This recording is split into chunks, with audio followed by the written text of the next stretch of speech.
আজকে আপনাদের সঙ্গে শেয়ার করব ভীষণ মজার একটা রামেনের রেসিপি। যদিও এটা আহামরি কোনো রেসিপি না, সবাই মোটামুটি আজকাল এটা ঘরে ঘরে খেয়ে থাকেন। আজকে ভাবলাম যখন খাওয়া হচ্ছে কেন না আপনাদের সঙ্গে শেয়ার করা যায়। এই মজাদার খাবারটি কিন্তু একটু সুন্দর করে সাজালে আরও মনটা খুশি খুশি হয়ে যায়। এর জন্য প্রথমে আমি আজকে চপস্টিকের রামেন যেটা হট চিকেন আছে সেটাকে ইউজ করছি।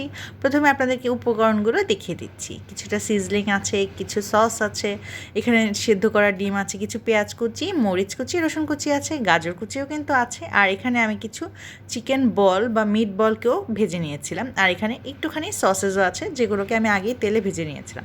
এবারে চুলায় একটুখানি তেল দিয়ে এর মধ্যে পেঁয়াজ কুচি, মরিচ কুচি, রসুন কুচি আর গাজর কুচিগুলোকে একটুখানি ভেজে নিতে হবে।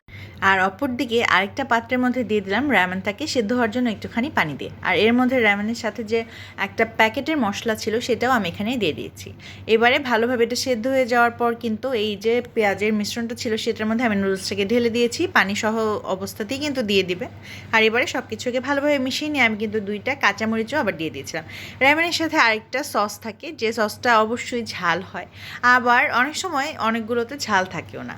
আপনারা এটাকে আপনাদের আন্দাজ অনুযায়ী দিবেন, ঝালের প্রেফারেন্স অনুযায়ী এটার পরিমাণটা কিন্তু অবশ্যই নির্ধারণ করবেন, নাহলে দেখা যাবে অনেক সময় অতিরিক্ত ঝালও হয়ে যেতে পারে।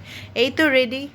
আর নামানোর কিছুটা আগে কিন্তু সসেজ আর চিকেন বলগুলো দিয়ে দিয়েছিলাম। এবার সব কিছু হয়ে গেলে পানিটা শুকিয়ে আসলে একটা পাত্রে ঢেলে পরিবেশন করে নিলাম, আর সাথে দিয়ে দিলাম 2টা ডিম।